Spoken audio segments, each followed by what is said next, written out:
Assalamualaikum warahmatullahi wabarakatuh. Jadi bahan materi kita hari ini juga masih tentang terkait bahan perekat, tapi yang kedua adalah judulnya kapur. Jadi kapur itu merupakan suatu batuan endapan dengan volumenya adalah sebesar 3,5 sampai dengan 4% dari jumlah elemen yang ada di muka bumi. Jadi kapur yang berupa magnesium itu dia kurang lebih adalah sebanyak 2%, di mana kalsium menduduki tempat kelima dibandingin oksigen, silikon, aluminium, dan besi kalau misalnya berada di permukaan bumi. Kapur sebagai bahan bangunan itu kita gunakan sebagai bahan perekat terutama untuk adukan atau untuk kapur pemutih. Selain itu dapat dipakai pula sebagai batuan alam untuk fondasi, sebagai batu pecah, atau sebagai kapur pohor atau kapur padam untuk pengolahan air. Definisi kapur. Jadi kapur sendiri itu ada beberapa definisinya. Yang pertama adalah batu kapur itu adalah batu karbonat kapur terutama yang tersusun dari kalsium karbonat atau CaCO3 atau gabungan magnesium CO3 yang disebut dengan batu kapur dolomit. Kadang terkotori benda tanah lainnya terutama silika, aluminium, dan besi. Kapur merupakan benda hasil perubahan dari batu kapur setelah mengalami pembakaran.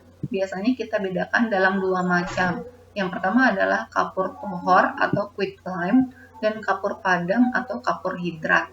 Jadi kalau kapur pohor itu rumus kimianya adalah CaO, sedangkan kapur padam itu rumus kimianya adalah CaOH2. Batu kapur kalsium CaCO3 dengan kemurnian tinggi bila unsur lainnya lebih kecil daripada 5%.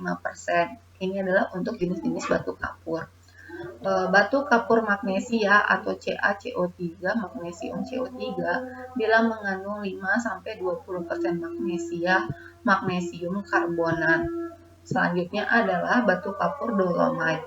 Bila mengandung magnesium karbonat lebih besar daripada 30%, tetapi lebih kecil daripada 44%. Batu kapur hidrolis bila mengandung lebih besar 5% senyawa lain yang terdiri dari alumina, silika, dan besi 4%.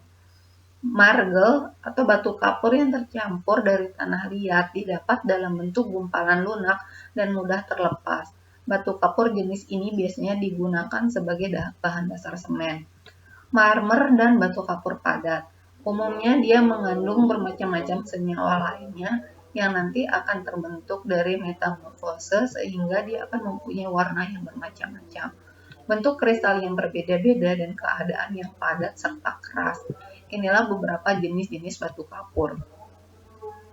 Terus jenis-jenis batu kapur yang lain juga untuk membedakan jenis batu kapur dengan batuan yang lainnya itu dapat dilakukan dengan cara meneteskan asam klorida atau HCl pada permukaan batu kapur tersebut. Asam klorida itu akan bereaksi dengan batu kapur dan reaksi yang terbentuk dengan rumus kimia adalah kalau misalnya CaCO3 ditambah dengan 2HCl itu akan menghasilkan CaCl2 plus H2O plus CO2, dan CO2 sendiri itu kita kenal sebagai gas. Bagaimana susunan mineraloginya? Jadi singkat saja, kalau misalnya dia kalsit CaCO3 itu merupakan bentuk kristal rombohedral di mana berat molekulnya adalah sebesar 1000,1 dengan berat jenis adalah 2,72. Molekul volumenya itu adalah 36,8 dengan kekerasan berupa 3 mors, tidak berwarna, saling dinodai kotorannya.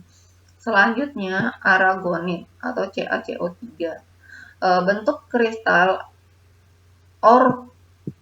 ortorobis dengan berat jenis 2,94, volume molekulnya 34, kekerasannya adalah 3,5 sampai 4 moms. Biasanya berwarna putih, kadang-kadang juga dia berwarna karena kotoran di sekitarnya. Terus juga ada dolomite. Bentuk kristalnya adalah rombohedral, berat molnya adalah 184,4, berat jenis 2,83 dengan volumenya sebesar 63,2.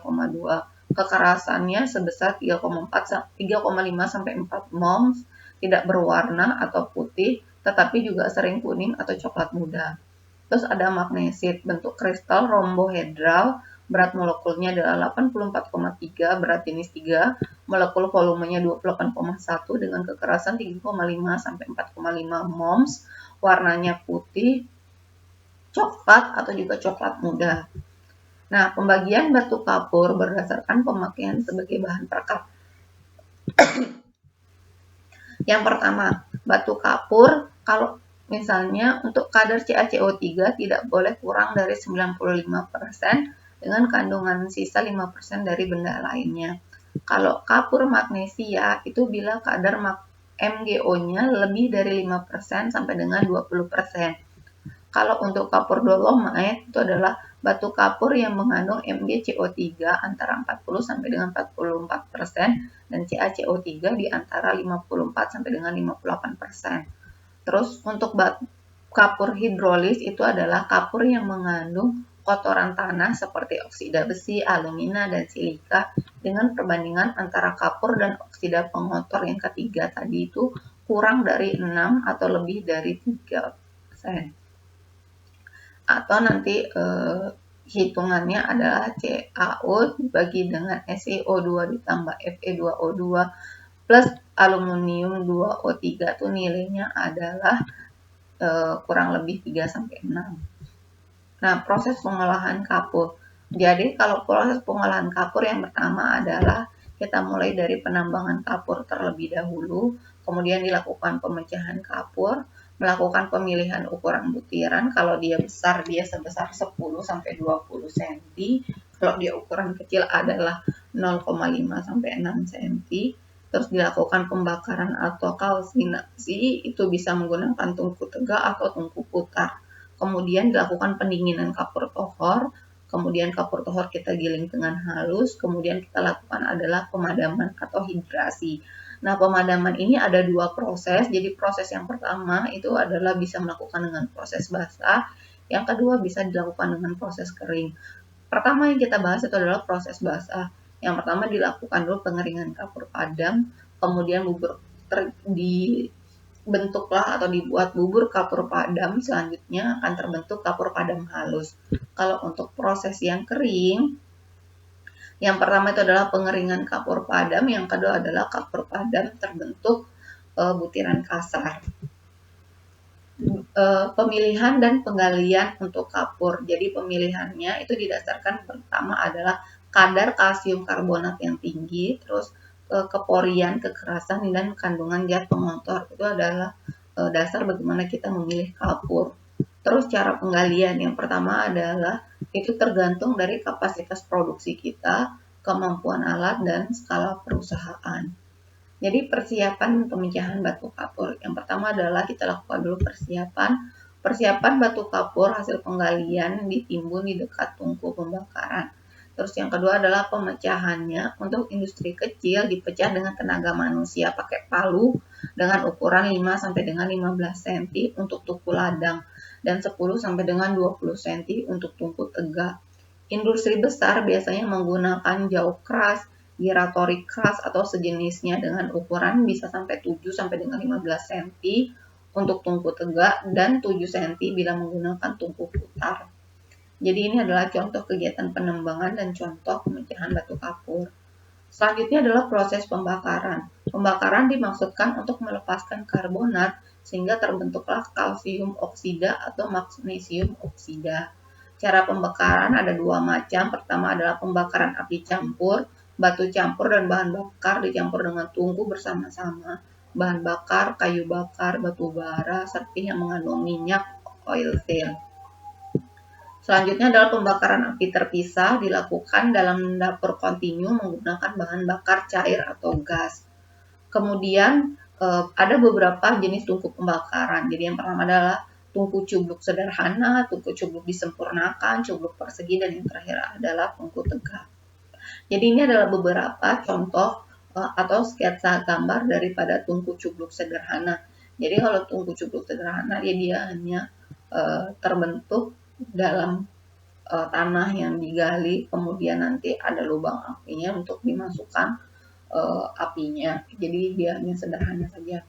Nah, kalau yang tungku cubruk disempurnakan itu berarti skaternya seperti ini, itu sudah ada modifikasi dari tungku cubruk sederhana, jadi dia bisa berbentuk agak oval. Terus ada juga tungku cubruk persegi. Ini adalah contoh gambarnya, dan yang terakhir adalah tungku tegak. Kalau tungku tegak itu dia sudah lebih modern. Jadi ini adalah beberapa contoh pengambilan kapur tohor dan proses pemadamannya.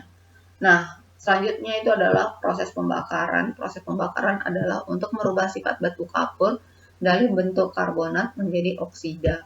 Jadi reaksi pertama untuk kapur murni itu adalah CaCO3, itu akan berubah menjadi CaO dan CO2.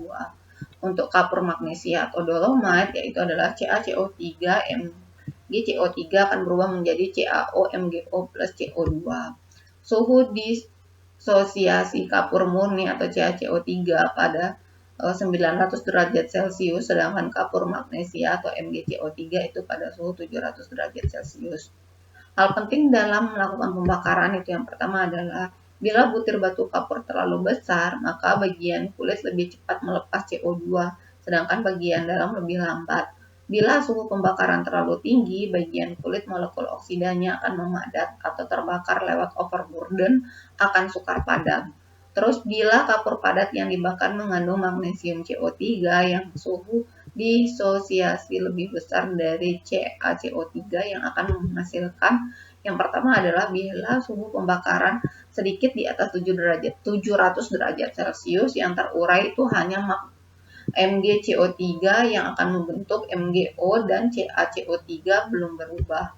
Sedangkan bila pembakaran di atas 900 derajat Celcius, maka CaCO3 dan MgCO3 itu akan terurai semua, tetapi MgO akan terbakar dan molekulnya akan memadat dan sukar dipadamkan. Dan yang ketiga adalah kecepatan hilangnya gas CO2 itu akan mempercepat proses pembakaran. Selanjutnya itu adalah yang nomor 4, itu keporian batu kapur. Batu kapur berpori akan lebih cepat melepaskan CO2 dan batu kapur padat akan lebih lama pembakarannya dibandingkan dengan batu kapur berpori. Batu kapur mengandung kotoran yang banyak atau impurities juga lebih lama untuk dibakar. Nah, untuk pembakaran yang pertama adalah berdasarkan kristal kehalusan butiran dan kepadatan, perbedaan tingkat disosiasi batu kapur itu dapat kita lihat dengan menggunakan tabel berikut. Jadi yang ini adalah berdasarkan kalsinasi batu kapur pada suhu 1000 derajat Celcius dalam udara CO2 murni. Perbandingan dari waktu, menit, keterangan adalah nomor 2 dan nomor 3. Itu merupakan batu kapur dengan kristal kasar, nomor 4 adalah batu kapur dengan kristal halus, nomor 5 adalah batu kapur dengan butir halus dan padat, nomor 6 dan 7 adalah batu kapur lunak dengan butiran halus. Sedangkan kalau misalnya hubungan antara suhu kalsinasi dengan kehilangan berat, itu adalah kita bisa menggunakan grafik berikut: batu kapur kalsium tinggi dan dolomite. Yang selanjutnya adalah pemadaman. Pemadaman adalah proses menambahnya air pada kapur tohor untuk memperoleh karbohidrat CaOH2 dengan reaksi sebagai berikut. Dan pemadaman itu dilakukan dengan dua cara seperti yang sudah saya sebutkan tadi di dalam bagan alir kita. Yang pertama itu adalah cara basah dan kedua adalah cara kering. Untuk pemadaman basah itu adalah proses pemadaman kapur tohor dengan cara kapur tohor dimasukkan ke dalam bak beton atau baja, kemudian dimasukkan air dan dibiarkan berbentuk bubur kapur, dibiarkan sampai 1 sampai dengan 2 hari, kemudian airnya kita tiriskan sehingga akan tertinggal bubur kapur padam yang kental dan halus. Terus kalau untuk pemadaman kering, itu pemadaman yang dilakukan dengan cara memasukkan kapur tohor ke dalam alat yang memiliki pengaduk penyemprot air sehingga panas yang ditimbulkan tidak lekas hilang, kemudian dilakukan penggilingan dan pengayakan untuk memperoleh tepung kapur padam halus dengan ayakan adalah 170 mes. Ini adalah beberapa sketsa untuk pemadaman secara basah. Dan kalau untuk pemadaman secara kering, ini sketsanya sebagai berikut, di mana yang pertama adalah pemadaman dengan model hydrocarbon. Terus yang kedua adalah pemadaman model hydrator receiver. Ini pemadaman secara kering, beberapa contoh di lapangan sampai dengan kayak gini ya. Kemudian pemakaian kapur, yang pertama adalah sebagai bahan perekat, itu seperti contohnya untuk adukan, plesteran, hamparan aspal, bahan isolasi, stabilisasi tanah, industri kapur paster, dan industri bata silika. Sebagai bahan kapur bangunan itu adalah kapur pemutih, terus sebagai bahan pelebur itu adalah baja, alumina, logam non ferro, pembuatan keramik, dan lain-lain sebagainya. Sekian pertemuan kita, sampai ketemu lagi di pertemuan selanjutnya. Assalamualaikum warahmatullahi wabarakatuh.